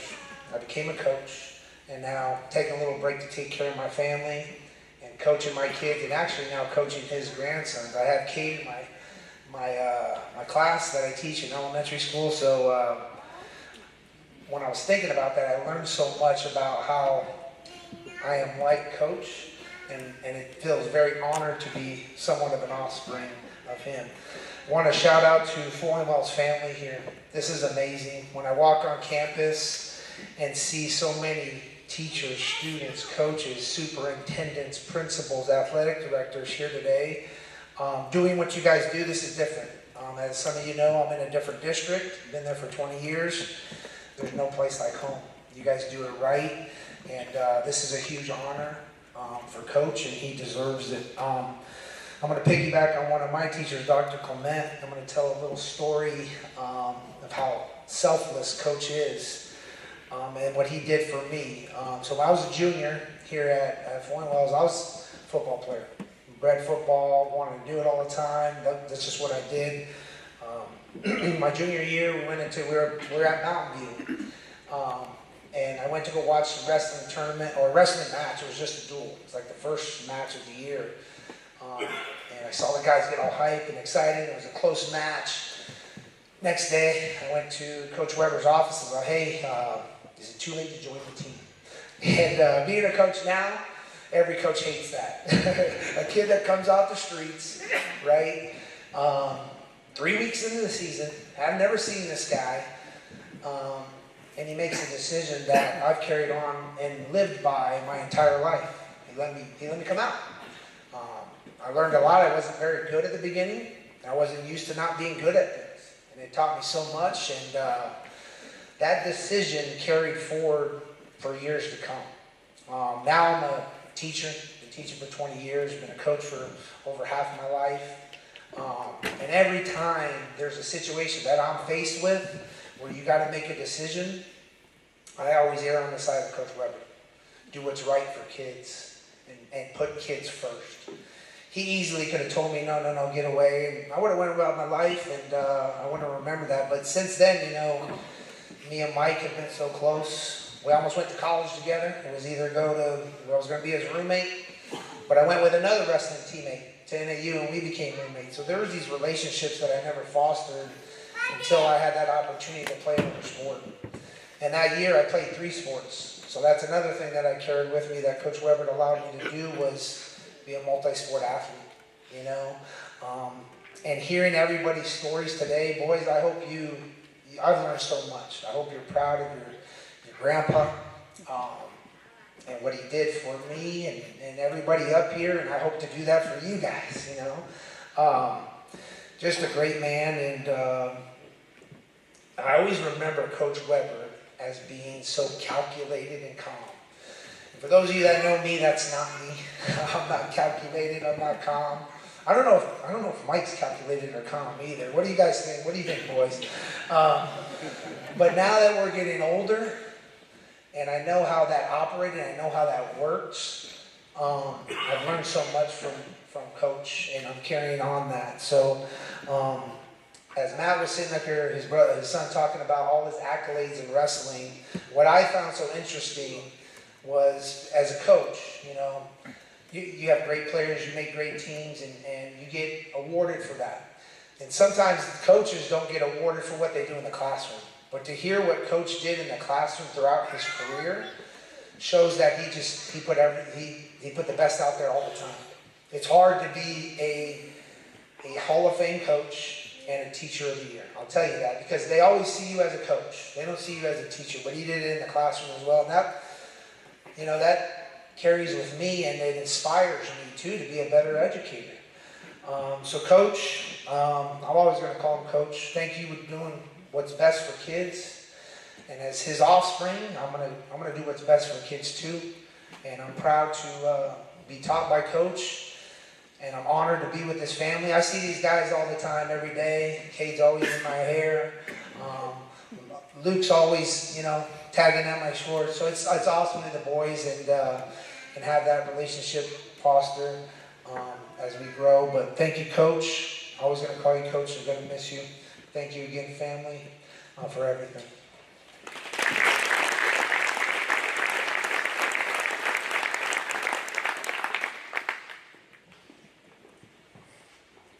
All right. I'd like to introduce our final speaker for today, Michael Weber, Pat's youngest son.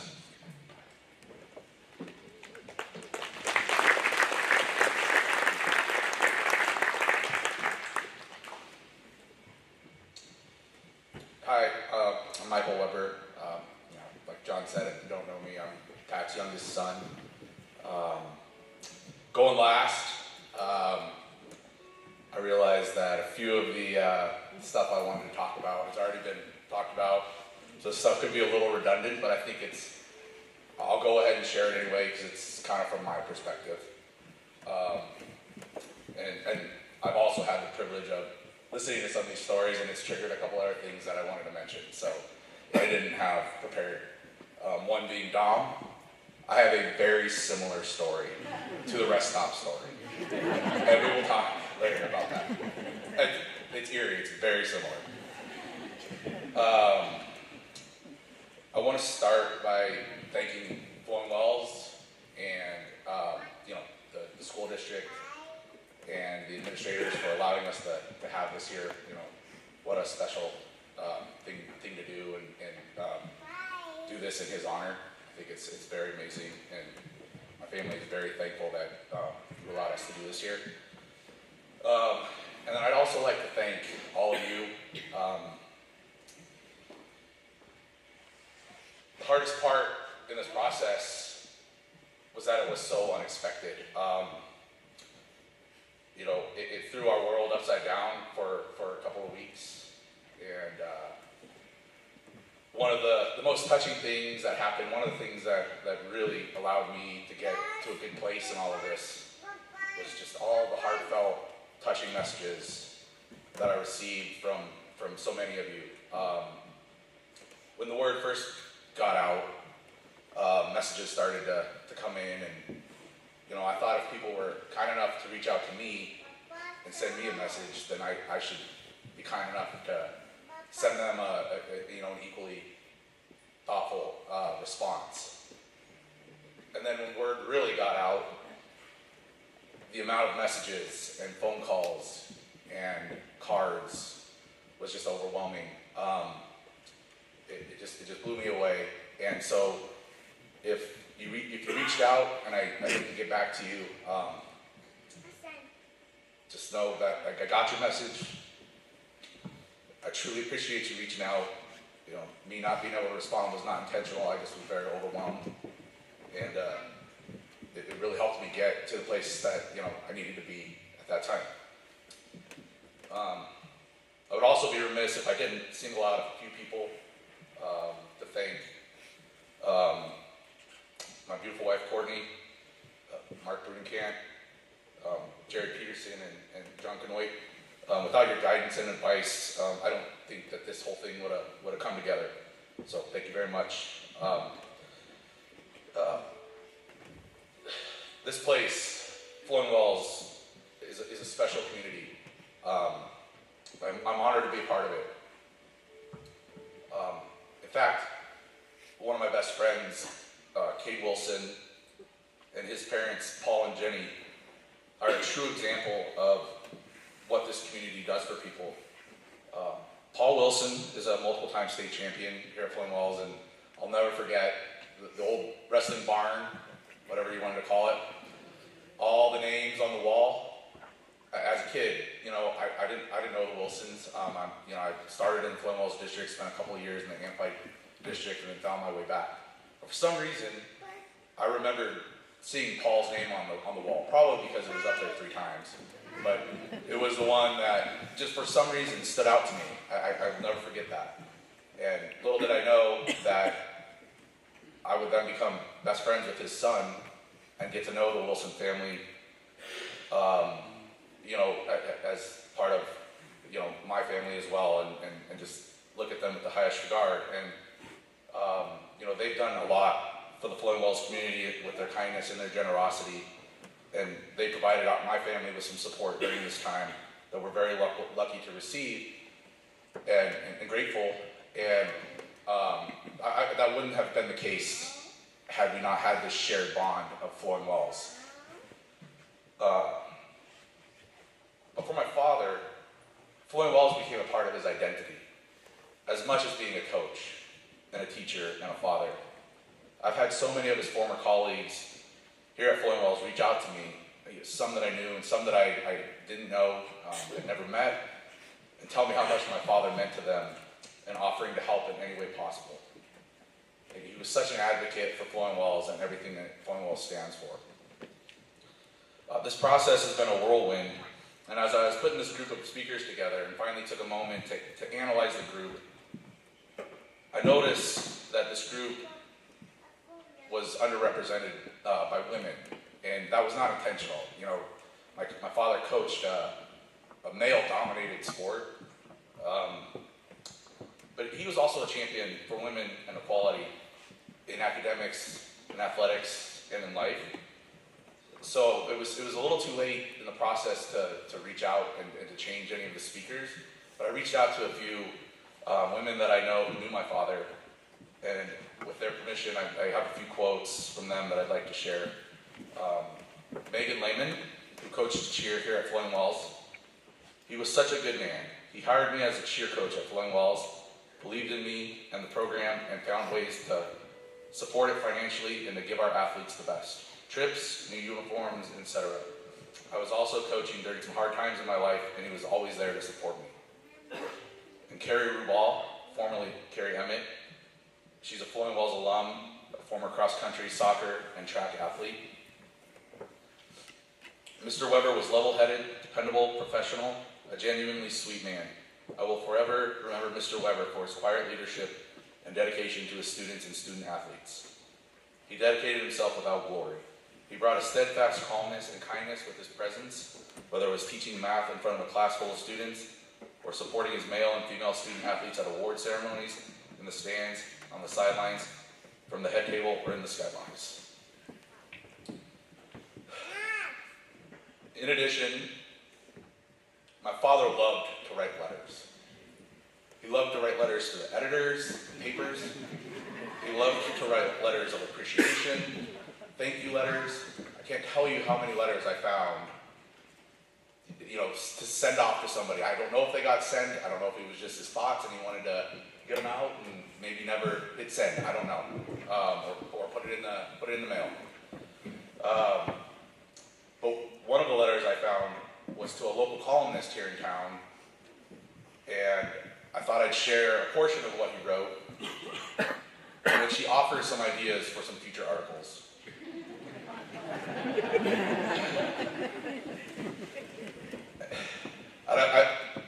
I left out the more contentious parts, so I was not trying to, embarrass anybody, but it really wasn't that bad, to be honest. I've enjoyed your many articles over the years and look forward to reading them in the future. I think your stature in the community is well deserved, and you have tried to be accurate with your writing. I would suggest some future articles might include the AIA's introduction of the Girls Developmental Golf League, the Girls Developmental Golf League, trying to increase the number of girls golfing. It is a great program, but doesn't get a lot of mention in Tucson. Another idea for an article is the recent introduction of girls wrestling, which has grown at exceptional levels in Arizona. I think it's pretty fair to say that my father was pretty passionate about equality for all. I think it was Chris, my brother Chris, who was talking about Jane, or maybe it was someone else, I don't remember, but it reminded me of a story. My dad's mother, Jane, my grandma. I didn't know her all that well. It's tough to get to know someone when you live in Arizona and they live in Indiana, and you get to spend 1 week a summer with them. So when she moved out here, I decided that I wanted to get to know her better than I did. And so, taking an example from my father, I tried to spend as much time with her as I could in her last few years, and we had some great times. The Alzheimer's is it's a crazy disease, but there's times where it can be kind of fun with them, and I mean that in the most respectful way. I'm not trying to make light of that. It's just some of the things that get mentioned and you talk about can lend itself to some humor. And there was a point, my dad, when he moved her out here, she was living in an independent living facility.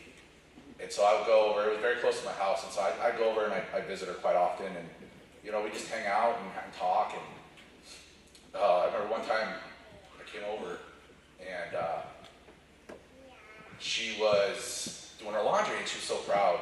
She's still able to do her own laundry, and so I actually walked in and I caught her coming out of the laundry facility and talking to her, and she's I'm doing my laundry, and that's great, Grandma. And I looked down and I'm like, uh-oh. She had a bottle of shampoo in her hand instead of washing detergent. Yeah, clothes washing detergent. So I never bothered to look in there. I'm sure it was a sudsy mess. But called my dad shortly after that, and that's kind of when, within a few weeks weeks, made the decision. And like it was mentioned, he never left her side after that. And so I was really grateful to be able to have that time with her. And, growing up with my dad, who's affectionately known as P-Dub by many of us, it was about as good as you could hope for. He was a caring and kind father who always made time to play catch. He knew I loved playing baseball. He knew I loved playing football. He always found time to play catch with me, which I just thought was amazing. We played chess, or our mutual favorite, backgammon, all the time. He not only registered me in, but then also committed and followed through on taking me to numerous sporting events around the state, whether it was soccer or wrestling or baseball, whatever the case may be. You couldn't have asked for a better math teacher, right? I unfortunately or unfortunately got that part of his brain. And math's always come very easy to me, good or bad. So I think I surpassed needing his help pretty early on, but I knew that I could come to him if I had any questions about that. And just being a great dad in general. As I got a little bit older, and with us both being off in the summer, and I don't know if this is the exact way it is, but this is the way I choose to recall this. Call it daycare or whatever you do when you're 10 years old, Or there weren't summer camps so much like there are now. So I was at home with him, and this wasn't your typical daycare. Along with Jerry Peterson and his two twin boys, Eric and Jared, who have been two of my best friends for as long as I can remember, they decided our daycare would be the golf course. What seemed like every day, but probably wasn't that often, but it was quite often. One of them would drop us off at a local municipal course, either typically Silver Bell or Arthur Pack, and the boys and I would go and play golf for hours during the day, while they were able to go back home and do whatever they needed to get done during the day. And for my father, it usually included some sort of project he was working on. So it was a win-win for both of us. I got to golf all day and developed my love for the game, and he was able to get work done without me annoying him. I can't think of a better daycare in the world than the golf course, so I think I had that pretty good. And that is carried over as a grandfather. When he wasn't down in Mexico sailing or fishing or just generally living a good life, when he was in town, he would be at one of my sons, Luke and Cade, watching their sporting events and rooting them on. In fact, he had been in town the week before his passing to watch his grandson Luke wrestle and was planning on coming back the following weekend to watch him compete again at the Flowing Wells Junior High Wrestling Tournament. He would help them with math questions, play chess with them, and I couldn't help but be reminded of my youth. I wanted to share a few anecdotes that I think describe my father perfectly and give some insight into how his mind worked. I'm not sure if anyone has had any experience with these scenarios, but they were uniquely him. One was his ability to answer a question as if you had asked him a completely different question. It drove my mom and me crazy. We called it a P-dub when this would happen, and we would often have to call him on it and settle him down and get him to answer the question that we wanted, the one that we needed the answer to. Another was his ability to completely miss something that was very obvious or right in front of him. An example that I just heard from his neighbor in Mexico was when he would come over often to borrow small things like sugar. He had a key to her place because he often looked after her dog when she was gone for a long time during the day. So one day he asked her if he could use some of her sugar. And when she came home, she got a huge bag of sugar in her kitchen that wasn't hers. It wasn't the sugar that he was supposed to be borrowing. When she asked what was going on, he said he couldn't find her sugar, so he went out and bought some and gave it to her. She then proceeded to point out that the sugar was right in the pantry at eye level, right in plain sight, and he just missed it. And that was just uniquely him. I have many stories like this, sugar story and the P-dub answers over the years, and I would often have this internal dialogue with myself, where I felt like he was generally doing it to mess with me and my head. And who knows, it could have been his own unique sense of humor, and he got a kick out of it. The final anecdote I want to share is about the ideas or the projects that he would come up with and his dogged determination to see them through to the end. A more recent example of this is his venture into woodworking. He taught himself a lot about the process, getting all the way up to the level where he built my family a dining room table that we will have forever. And he also built electric guitars for himself and my brother. But the one that sticks out the most are the Caballero trophies. I think we all can agree there's not a better trophy in high school wrestling, maybe all of wrestling. I can remember when Chris Nelson came home. I think this is where I can add some uniqueness to the trophy story. I can remember when Chris Nelson came home from a college tournament that he had won with a very unique trophy. You could see the light bulb go off in his head at that time. He knew that Mr. Ted Sorich, a previous athletic director here at Flowing Wells, had a perfect model of a Caballero in his office that he wanted to replicate. My dad graciously asked to use the trophy as a model, and he set off around town to find someone who could create a mold of the Caballero for him to use. I can remember being dragged all over town with him looking for a place, and as a 10-year-old kid, I didn't get it and thought this was the most boring thing in the world. I still vividly remember that. But in this process of creating the mold, the original Caballero broke. And my dad felt terrible about it. But he promised that he would make up for it. My dad then got to work. And as Jerry said, I can recall him spending hours, and I do mean hours, days even, trying to perfect this trophy. The first handful came out too weak and broke. The mold didn't hold the plaster correctly, so there was plaster in the wrong places. Heads and arms broke off, but he worked at it, and he eventually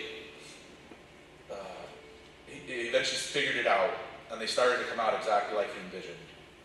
And then he would sit there and he would hand paint each and every one of them, and I recall him working on that to get it perfect. Eventually he dialed in the process and started producing them on a more regular basis, to have them all ready to present at the tournament, and then as time went on at various events. And these are the final product that you see today that are still graciously completed by Mr. Broomkamp. And he was able to replace Mr. Sorich's trophy as promised. As we're winding down here with my father's memorial, I can't help but find the irony in all of this. 100 people or more here to celebrate in his honor. But as you all know, he never wanted any credit for anything or cared about big accolades or honors. He was so good at letting others share in the glory that he so rightfully deserved, but was humble enough to not care about that. And I think that is how he would like to be remembered, as a humble servant to academics and athletics, to helping out the less fortunate, being an advocate for equality, and just a genuinely good person during his time here on earth. And rest in peace, P-Dub and Dad. Until we see you again, you'll be remembered forever. Thank you.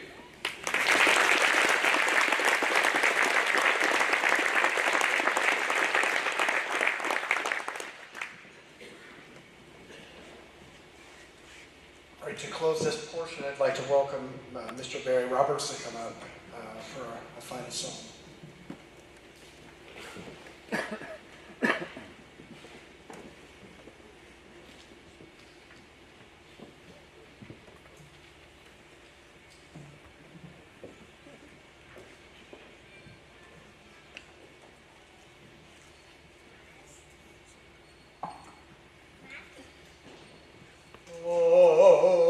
Abide with me, last fall.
glories pass away, change and decay in all around I see. O thou who changest not, abide with me. I fear no foe, with thee at hand to bless. Ills have no weight, and tears no bitterness. Where is the sting? Where grave thy victory? I triumph still if thou abide with me.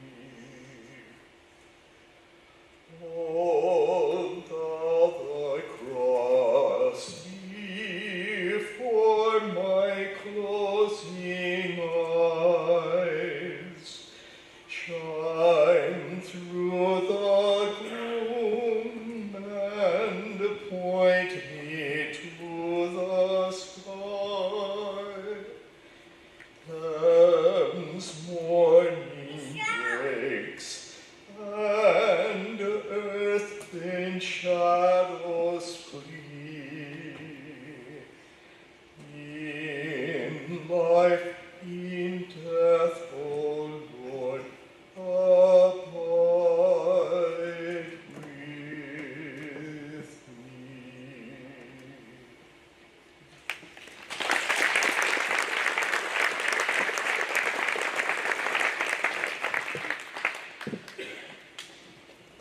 On behalf of the family, I'd like to thank everyone for coming today. Thank you, everyone who shared stories. I hope to hear some more stories later today. And the family would like to invite everyone to join us for a toast at Whiskey Roads, which is a bar at the Foothills Mall. It's at Island La Cholla. And we'll do that toast at some point this afternoon when people arrive there. There's no time set, so you can get some snacks and some beverages and share some additional stories about Pat.